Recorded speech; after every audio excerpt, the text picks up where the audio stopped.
പ്രിയപ്പെട്ട അനിഴം നക്ഷത്രക്കാരെ, 2025 വർഷം നിങ്ങൾക്ക് എപ്രകാരമായിരിക്കും എന്നതിനെക്കുറിച്ചുള്ള ഒരു പൊതുഫലമാണ് ഞാനിവിടെ പറയുന്നത്.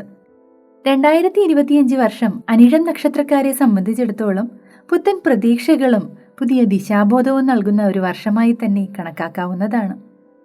പകുതി വഴിയിൽ നിലച്ചുപോയ കെട്ടിട നിർമ്മാണം പുനരാരംഭിക്കുന്നതിനും വിജയകരമായി പൂർത്തീകരിക്കുന്നതിനുമുള്ള അവസരമുണ്ടായി വരുന്നതാണ്. ഏറ്റെടുത്ത കാര്യങ്ങൾ സമയബന്ധിതമായി പൂർത്തീകരിക്കുന്നതിനും അതിനുമേൽ പല അംഗീകാരങ്ങളും ലഭിക്കുന്നതിനുമുള്ള അവസരമുണ്ടായി വരുന്നതാണ്. ദീർഘകാലമായി അലട്ടിയിരുന്ന രോഗദുരിതങ്ങൾക്ക് പുത്തൻ ചികിത്സാരീതിയിലൂടെ മാറ്റമുണ്ടായി വരുന്നതാണ്. കലാസാഹിത്യ മേഖലകളിൽ പ്രവർത്തിക്കുന്നവർക്ക് പുതിയ അവസരങ്ങളും പുരസ്കാരങ്ങളും കൈവരുന്നതാണ്. കുടുംബത്തിൽ ചില മംഗളകാര്യങ്ങൾക്ക് സാക്ഷ്യം വഹിക്കുവാനുള്ള അവസരമുണ്ടായി വരുന്നതാണ്. വിവാഹം വൈകിയവർക്കും വിവാഹം കഴിക്കാൻ ആഗ്രഹിക്കുന്നവർക്കും ഈ വർഷം അനുകൂലമായ തീരുമാനങ്ങൾ എടുക്കാൻ അവസരമുണ്ടായി വരുന്നതാണ്. പുതിയ സുഹൃത്തുക്കളുമായി ചേർന്ന് ചില ബിസിനസ്സുകൾ ആരംഭിക്കുവാൻ സാധ്യത കാണുന്നു. ഒത്തൊരുമയില്ലാത്തതുകൊണ്ട് തന്നെ ചില കൂട്ടായ പ്രവർത്തനങ്ങൾ തീരെ മോശം സ്ഥിതിയിലേക്ക് ചെന്നുപെടാനും നഷ്ടമുണ്ടാകാനും സാധ്യത കാണുന്നു. വീട്ടമ്മമാർക്ക് പുത്തൻ ആശയങ്ങൾ നടപ്പിൽ വരുത്തുന്നതിലൂടെ ധനാഗമനത്തിന് വഴി തെളിയുന്നതാണ്.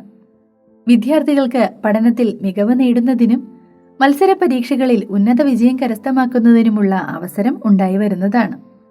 കുട്ടികളുടെ കലാകായിക പ്രകടനങ്ങൾ പല അഭിനന്ദനങ്ങൾക്കും വഴിതെളിക്കുന്നതാണ്.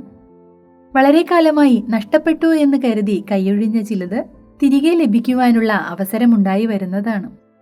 പ്രണയവിഷയങ്ങളിൽ അനാവശ്യമായ ഇടപെടലുകൾ മൂലം ചില പ്രതിസന്ധികൾ ഉണ്ടായി വരുന്നതാണ്.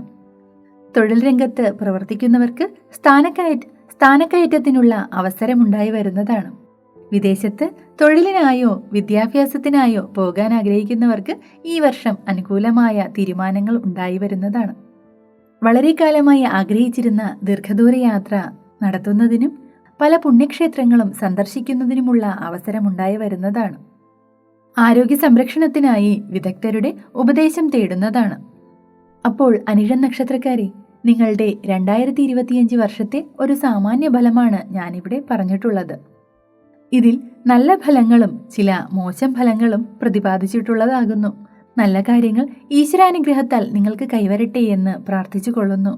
ദോഷപരിഹാരാർത്ഥമായി ശിവക്ഷേത്രത്തിൽ ജലധാര, ഭസ്മാഭിഷേകം, കൂവളമാല സമർപ്പണം എന്നിവ നടത്തുന്നതും ഭദ്രകാളിക്ക് രക്തപുഷ്പാഞ്ജലി സമർപ്പിക്കുന്നതും ഗണപതി ക്ഷേത്രത്തിൽ കറുകമാല, നാരങ്ങാമാല എന്നിവ സമർപ്പിക്കുന്നതും മഹാവിഷ്ണുവിന് പാൽപായസ സമർപ്പണം നടത്തുന്നതും ഗുണകരമാണ്. അപ്പോൾ ഈ വീഡിയോ നിങ്ങൾക്ക് ഉപകാരപ്രദമായി കാണുമെന്ന് പ്രതീക്ഷിക്കുന്നു. മറ്റൊരു വീഡിയോയിലൂടെ മറ്റൊരു വിഷയവുമായി വീണ്ടും കണ്ടുമുട്ടാം. കൃഷ്ണ, ഗുരുവായൂരപ്പ, ഏവർക്കും നന്മകൾ വരട്ടെ.